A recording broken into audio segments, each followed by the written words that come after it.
Okay, today I want to talk about idol gods, earthly things that we put above God even today. In the Ten Commandments, the second commandment is having no idols. It is a descriptive and wordy law, and I think the reason that is because it is one of the most common human problems that we have. In the Bible times, idols were always seen as statues or monuments made to other gods. And so I think we have this misconception that this story doesn't connect to the same idols that we have today, but we do still have idols even today. I think the story of Jacob is a great example of having idols outside of just statues or monuments. The story of Jacob starts with Jacob stealing Esau's blessing from Isaac. How he does this is he tricks his dad and deceives him when he is bedridden into thinking he's Esau so that he can gain Esau's blessing, since Isaac thinks he's talking to Jacob. The reason this is considered an idol is because Jacob is chasing for success. He wants to have the family blessing. He wants to have the grains and the servants and the wine and God's blessing that Isaac was given. Jacob is looking for earthly gain and success on earth. He wants to become a great nation, but little does he know he was deceived by Rebekah to trick his dad into gaining this. But he did it because he wanted this monetary gain for himself. I think Jacob had placed this over God because he thought since he was the second son, he would have a harder time making it. And this is where his trust in the Lord does not flourish. The second part of Jacob's story that I want to talk about is when he flees to Laban and Rachel, his family of Rebekah's, his mother's.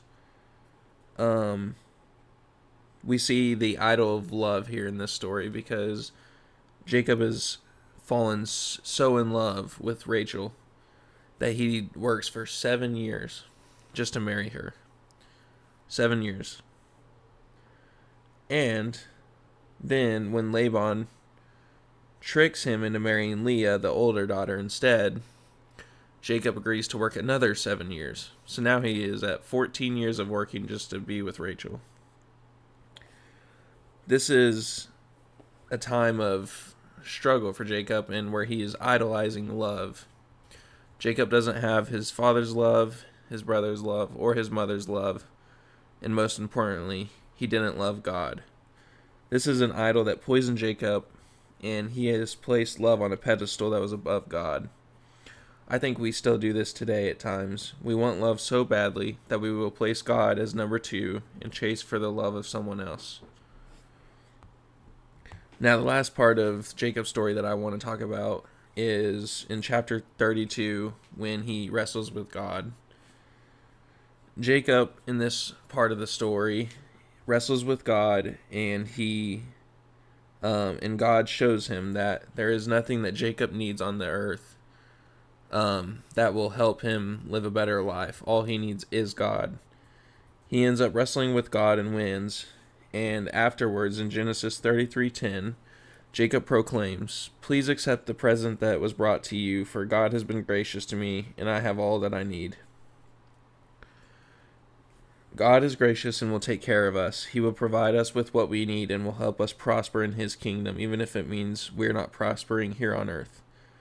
It is a hard concept to think of because we want to be successful, we want to have money, we want to have love on this earth. But if we place anything above God, then it is diminishing our relationship with God and His kingdom. I want to leave you with a quote from David Clarkson's sermon about idols saying this: Though few will own it, nothing is more common. If we think of our soul as a house, idols are set up in every room, in every faculty. We prefer our own wisdom, our own desires to God's will, and our own reputation to God's honor. Lastly, just a verse from Romans 8:32. Because I have God, I can live without you. Thank you.